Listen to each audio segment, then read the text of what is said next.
पैदा होने से लेकर मरने तक हर इंसान पैसे कमाने के लिए काफ़ी मेहनत करता है, लेकिन कुछ लोग ऐसे भी गुजरे हैं जिन्होंने पैसे कमाने का रास्ता छोड़कर पैसे बनाने का रास्ता पकड़ा। ऐसे नकली नोट बनाए हैं जो असली से ज़्यादा असली नज़र आते थे।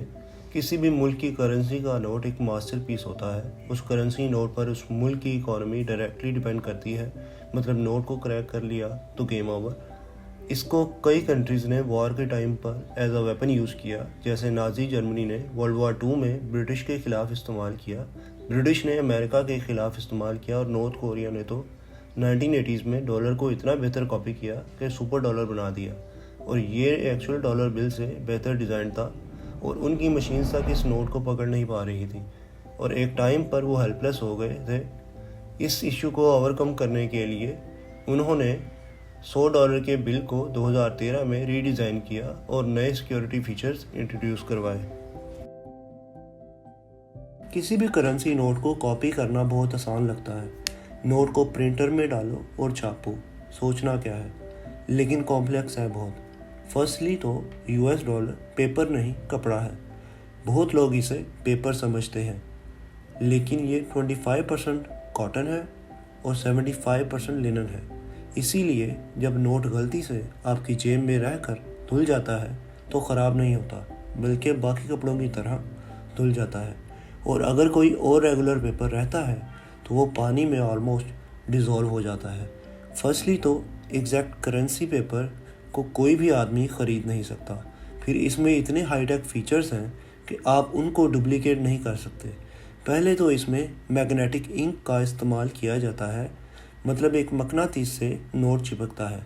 उसके बाद कलर शिफ्टिंग इंक, जो नोट पर लाइट डेंसिटी के अकॉर्डिंगली कलर चेंज करती है, और UV लाइट्स में नज़र आने वाली कलर्ड स्ट्रिप्स।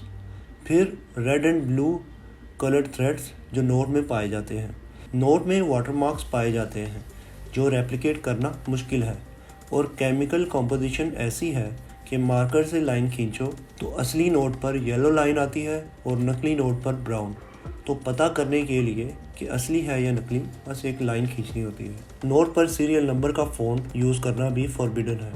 स्कैनर से आप डॉलर को स्कैन नहीं कर सकते, एरर आएगा। डिज़ाइन अगर स्कैन कर भी लो तो प्रिंटर प्रिंट करने वक्त एरर देगा। और फ़र्ज़ करो आगे प्रिंट हो गया और सब कुछ परफेक्ट है, फिर भी हर प्रिंटर जब कोई भी डॉक्यूमेंट प्रिंट करता है तो वो उस पर एक इनक्रिप्टेड प्रिंटर नेम और सीरियल नंबर छोड़ता है, जिसको बैक ट्रैक किया जा सकता है। इसके बाद हाथ में नोट का फील, नोट पर टेक्सचर होता है जो हाथ में आने के बाद फील होता है। इसके अलावा इसमें माइक्रो प्रिंटिंग, जिसको करने के लिए 1 टन पर स्क्वायर इंच प्रेशर लगता है, वो आपके आम प्रिंटर से नहीं आता। उसके लिए प्रिंटिंग प्रेस की ज़रूरत लगती है, जिससे अखबार भी बनते हैं। इन सब रिस्ट्रिक्शंस को पार कर कोई नोट बना भी ले तो इस नोट पर इन्वेस्टमेंट रिकवर करने के लिए इसे मैस प्रोड्यूस करना पड़ता है, जिसको डिस्ट्रीब्यूट करने में काफ़ी रिस्क भी लगता है और काफ़ी टाइम भी। इस बीच में ऑलमोस्ट 99% लोग पकड़े जाते हैं। So eventually it is tough. आसान होता तो हर कोई पैसे छाप रहा होता। नकली नोट बनाने का बिजनेस हज़ारों साल पुराना है। नहीं पता तो बता देता हूँ, करेंसी से पहले बार्टर सिस्टम चलता था। इंडिया में लोग बादाम देकर चीज़ें लिया करते थे और एशिया में चावल देकर। फिर 6वीं सेंचुरी BC में सिक्कों का दौर चला और लोगों ने चीज़ें खरीदने के लिए सिक्के देना शुरू कर दिए। एक ग्रीक प्रोविंस में, जो आज तुर्की में है, सिक्कों के वेट को गारंटी करने के लिए उस पर स्टैम्प किया जाता था। पहला सिक्का गोल्ड और सिल्वर के मिक्सचर से बना था, जिसको इलेक्ट्रम कहते थे, और कोई भी सस्ता मेटल लेकर उसको इलेक्ट्रम में डुबोकर पहला फेक करेंसी सामने आया। और इसके बाद से पूरी दुनिया में इस काम को लोगों ने करना शुरू किया। गोल्ड ग्लोबल करेंसी बना और आगे चलकर सोने को लेकर ट्रैवल करना, इसके सिक्योरिटी रिस्क्स और इसकी प्योरिटी को लेकर काफ़ी चैलेंजेस सामने आए। इस प्रॉब्लम को रिजॉल्व करने के लिए प्राइवेट बैंक्स ओपन किए गए, जहां गोल्ड को रख कर लोगों को रिसिप्ट के तौर पर बिल दिया जाता था, और उन बिल्स के थ्रू ट्रेड शुरू हुई। इन डॉलर बिल्स को बैंक में ले जाकर कोई भी शख्स गोल्ड ले सकता था। लेकिन एक प्रॉब्लम सामने आई जब 1860 में USA में 1600 के करीब प्राइवेट बैंक्स थे और 7000 के करीब डिफरेंट करेंसी नोट्स सर्कुलेशन में थे। इसकी वजह से पता लगाना कि कौन सा नोट असली है बहुत मुश्किल था और कहा जाता है कि 30 से 50% करेंसी नोट उस वक्त यूएसए में फेक थे। इस वजह से स्टैंडर्ड डॉलर बिल्स बनाए गए और सारे प्राइवेटाइज्ड डॉलर बिल्स को ख़त्म कर दिया गया। आज हमारे लिए डॉलर इतना ज़रूरी क्यों हो गया है और हर करेंसी डॉलर में ही ट्रेड क्यों करती है? तो इसकी वजह है वर्ल्ड वार्स। पहले सब कंट्रीज़ गोल्ड में ट्रेड करती थी। अगर पाकिस्तान को अमेरिका से वेपन लेना होता था तो उसे गोल्ड देकर वेपन लेती और यूएसए को गंदम चाहिए होता था तो वो गोल्ड देकर गंदम लेती। पर वर्ल्ड वॉर 1 और 2 में लोगों की ज़रूरत बना वेपन और उस टाइम पर अमेरिका आर्म्स का बहुत बड़ा एक्सपोर्टर था और उसने पूरी दुनिया में अपनी वेपन्स सप्लाई की और पूरी दुनिया का गोल्ड आया अमेरिका में। और वार ख़त्म होने के बाद पूरी दुनिया का 80% गोल्ड रिजर्व्स अमेरिका में था और अमेरिका ने डॉलर को गोल्ड के साथ डायरेक्ट लिंक कर दिया। मतलब अगर अमेरिका के पास 100 किलो गोल्ड है और सर्कुलेशन में 100 डॉलर्स हैं तो $1 एक गोल्ड के बराबर बनता है और इस तरह पूरी दुनिया में गोल्ड को डॉलर ने रिप्लेस कर लिया। और फिर वियतनाम वॉर में जब यूएसए को हैवी लॉसेस हुए तो उनके गोल्ड रिजर्व्स पर बहुत इफेक्ट पड़ा। उसके बावजूद वो डॉलर प्रिंट करते रहे जिसकी वजह से कंट्रीज ने डॉलर बिल्स यूएसए को वापस करना शुरू किए और गोल्ड वापस लिया। लेकिन अमेरिकन प्रेसिडेंट निक्सन ने ये कहा अब डॉलर के बदले गोल्ड वापस नहीं मिलेगा और डॉलर को ग्लोबल करेंसी डिक्लेयर कर दिया।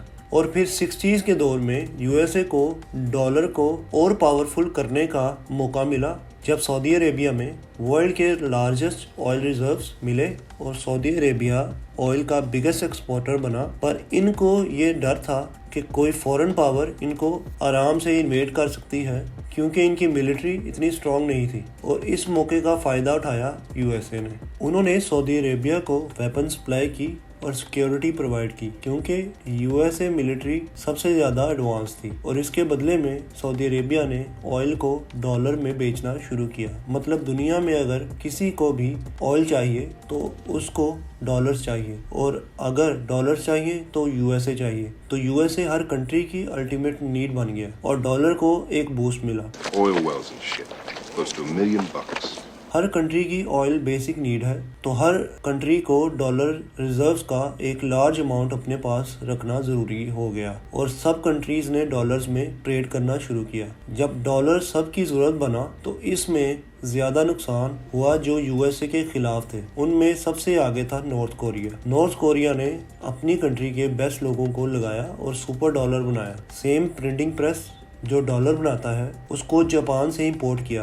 रेड और ब्लू सिक्योरिटी थ्रेड्स जो डॉलर में होते हैं उन्हें हांगकांग से मंगवाया गया और कलर शिफ्टिंग इंक को फ्रांस से इंपोर्ट करके मैस प्रोड्यूस किया। और ये कहा जाता है कि ये डॉलर सुपर डॉलर था क्योंकि ये ओरिजिनल डॉलर से भी ज्यादा एक्यूरेट था अपने डिजाइन और मेकिंग में और यूएसए का इन डॉलर को डिटेक्ट करना इम्पॉसिबल हो गया। इस प्रॉब्लम को ओवरकम करने के लिए यूएसए को अपना $100 बिल रीडिजाइन करना पड़ा विद न्यू सिक्योरिटी फीचर्स। दुनिया में सबसे ज्यादा फेक डॉलर्स पेरू में बनाए जाते हैं। कोलंबिया नंबर 1 स्पॉट पर था लेकिन पेरुवियंस ने पिछले कुछ सालों में इनको पीछे छोड़ दिया। पेरुवियन डॉलर इतना सरदर्द बने अमेरिकन सीक्रेट सर्विस के लिए कि इन्हें अपना साउथ अमेरिकन हेडक्वार्टर को पेरू में शिफ्ट करना पड़ा और तब से अब तक इन्होंने $75 मिलियन के करीब फेक डॉलर्स को पकड़ा है। हाल ही में इन्होंने अब तक का सबसे बड़ा ऑपरेशन किया और $30 मिलियन पेरुवियन सिटी लीमा से रिकवर किए। ये इतनी लार्ज क्वांटिटी में थे कि जिन ट्रक्स को इन डॉलर्स को ले जाने के लिए लोड किया गया उनके टायर बैठ गए।